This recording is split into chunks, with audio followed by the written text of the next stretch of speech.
That storm was forecast to last 20 hours, and I had 3 capsizes in the first 5 hours.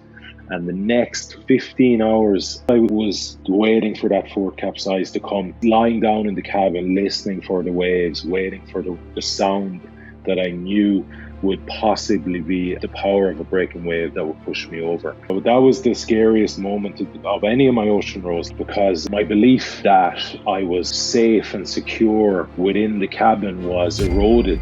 Anticipating something negative like that for 15 hours straight. They were like the longest hours of my life.